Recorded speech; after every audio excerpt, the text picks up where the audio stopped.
L'actu du jour.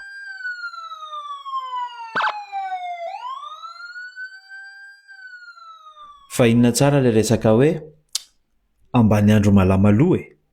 Tonga de ny exemple aloha ny tantaraiko voalohany da avy atsika miaraka manadiady. Voalohany, fadio, tena fadio ny mitaingana an'ilay soavaly eo Antsirabe ireo. Le mpampitaingana soavaly eo amin'ny gara ireo ny atao hoe exemple parfait ny atao hoe ambany andro malama ary ireo mampatonga ny côtier ny any amin'ny sisintany tsy tia merina raha ataoko hoe avahantsika ny amin'ny tantara. Fa maninona no lazaina hoe merina dia tsy tokony tsy mendrika confiance satria ny exemple antsika merina mpandeha any amin'ny sisintany dia ilay olona fetsifetsy ratsy ohatran'ireo olona mpandeha amin'ny gara ireo. Azavaiko ny antony.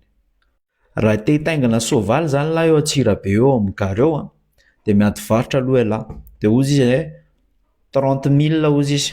60 000 ozy izy ny prix amin'ny taingana dia miady varotra ialahy.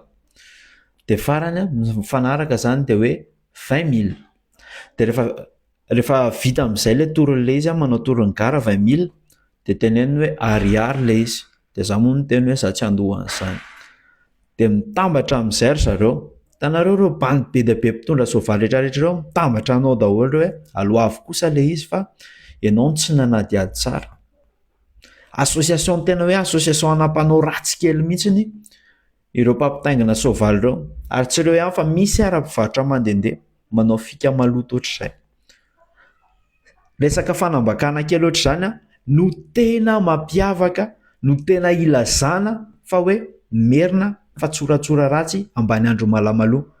Faharoa, ireo olona mpivarotra trondro maina, ireo olona mpivarotra kraby mandehandeha matetika tsy miteny koa hoe 100% fa betsaka mihitsy izy ireo. Raha ataoko hoe misy olona 100 nataoko hoe 80 mahery isan-jato mpivarotra mandehandeha, ireny le exemple parfait le ambany andro malama eto amin'ny tanàna ihany koa. Satria nahoana tsy ahita an'ireny mihitsy ianao le miaraka amin'ilay mozana raisina tanana ohatr'izao ka hoe tsy hangala-tanja na tsy hanambaka anao ireny vao misy hoe midororo kely ianao dia efa hambaka an'ireny.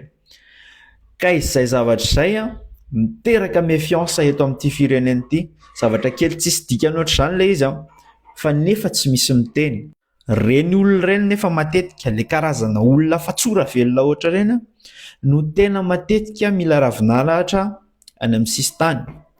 Dia eo no mampatonga an'ilay méfiance, eo no mampatonga an'ilay olona avy any amin'ny sisintany miteny hoe ny olona merina fa tsora ratsy tsy mendrika atokisana zany mihitsiny. Dia hiteny sika hoe misy ny tsara, misy ny merina tsara, misy ny olona merina tsy fa tsoratsora ohatr'izay. Dia ndao indray ary ovaina ilay fomba fijery.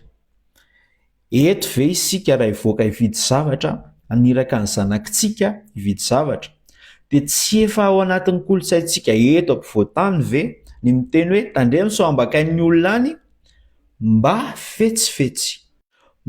fetsifetsy isan'andro tenenina an'izany foana ny ankizy fa aza midorororo. Donc zany efa lasa kolontsaintsika eto merina, kolontsaintsika eto ampovoantany. Eto ampovoantany misy merina ambany andro sy ny karazany tsy dirako be, fa efa lasa kolontsaintsika eto merina ny hoe mba fetsifetsy. Raha mpanao varotra kely madinidinika sy mpiserasera kely madinidinika ny nanomboka an'izay teto ampovoantany, raha amiko dia lasa kolontsaintsika rehetrarehetra eto ampovoantany ilay izy ankehitriny. Ny kolontsaina anankiroa nefa tsy maintsy mifandona indrindra ny eto Madagasikara raha tsy nibeazina tamin'izay ny tany amin'ny sisintany ohatra.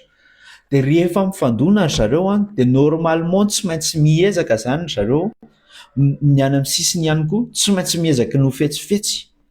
Izay zavatra izay nefa lasa miteraka complexe goavana satria raha indray mandeha any amin'ny fatsorana, indray mandeha any amin'ny afetsifetsena kely, dia eo mampiteraka an'ilay complexe matetika hoe ianao sao dia mihevitra anao vendrana. Raha ny olona miteny hoe tsotra izy dia ianao mieritreritra hoe sao dia voafetsy dia misy fifandonana ohatr'izay dia izay complexe be da be eto amin'ny firenena io amin'izao. Fomba fijeriko nefa tsy voatery ho marina fa hevitro ity avoakako ity.